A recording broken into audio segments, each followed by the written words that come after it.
আমি মনে করি যে আমি যে টাইমটাতে বাদ পড়েছিলাম ওই টাইমটা আমার আরো একটু ভালো কিছু করার অ্যাবিলিটি ছিল। বাংলাদেশের ক্রিকেটে এখনো লাগেনি পেশাদারিত্বের ছোঁয়া, সে কারণে একটি মাত্র ত্রিদেশীয় টুর্নামেন্ট জয় ছাড়া বলার মতো কিছুই নেই। বৈশ্বিক আসর চ্যাম্পিয়ন্স ট্রফিতে একবার সেমিফাইনাল খেললেও বিশ্বকাপে টাইগাররা যেতে পারেনি সেখানেও। তবে বয়সভিত্তিক দল আর নারীদের ক্রিকেটে রয়েছে কিছু সাফল্য, সেখানেই আটকা বাংলাদেশ ক্রিকেট। বিস্তারিত শুভ দেবনাথের রিপোর্টে। 1000 কোটি টাকার বিসিবি কিন্তু এখনো পেশাদারিত্ব আসতে শুরু করেনি। ক্রিকেটার থেকে বোর্ড পরিচালক সকলে এক বাক্যে স্বীকার করেছে বিষয়টি। কথায় আছে যে পরিবার যত গোছানো সেই পরিবারের সদস্যরা ঠিক সঠিকভাবে নিজেদের কাজ পরিচালনা করতে পারে। বিসিবির ক্ষেত্রে সেটি এখনো হয়ে ওঠেনি, সে কারণে বারবারই নানা ঘটনার জন্ম দেয়। সরকার আসে সরকার যায়, বিসিবির সভাপতি আসে সভাপতি যায়, পরিবর্তন আসে পরিচালনা পর্ষদেও, কিন্তু মাঠের লড়াইয়ে বাংলাদেশ এখনো প্রতিপক্ষের জন্য ত্রাস হয়ে উঠতে পারেনি। ঘরোয়া ক্রিকেট এখনো চলে দায়সারা ভাবেই, মাঠের বাইরে নানা ঘটনার জন্ম দেয়, বারবার হাস্যরসের খোরাক যোগায়।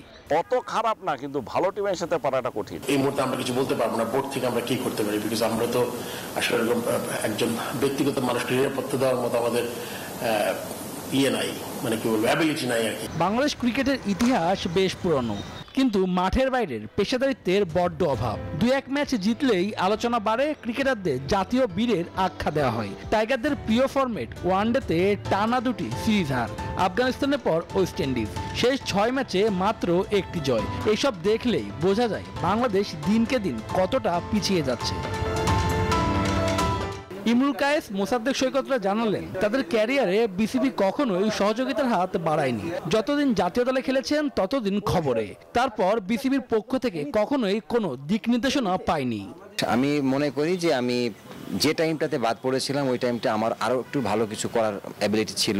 অনেক কারণ হয়তো বা থাকতে পারে, বাট সেটা হয়তো বা আমি জানি না। সো এটা কখনো ক্লিয়ারও হয় নাই, বাট এটা ক্লিয়ার হলে হয়তো বা আমার জন্য একটু ভালো হতো।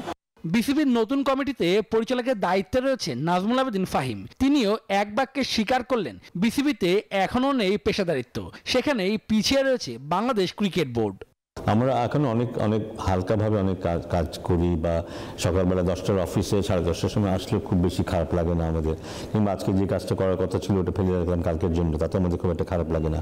টেস্টে 24 বছরে বাংলাদেশ খেলেছে 150 ম্যাচ, যেখানে টাইগারদের জয় মাত্র 22টি, হেরেছে 110 ম্যাচ, ড্র 18টিতে। ওয়ানডেতে 444 ম্যাচে 160 জয়ের বিপরীতে হেরেছে 274টিতে। ক্রিকেটের সংক্ষিপ্ত ফরম্যাট টি20তে 179 ম্যাচে হার 107টিতে, জিতেছে 68 ম্যাচ।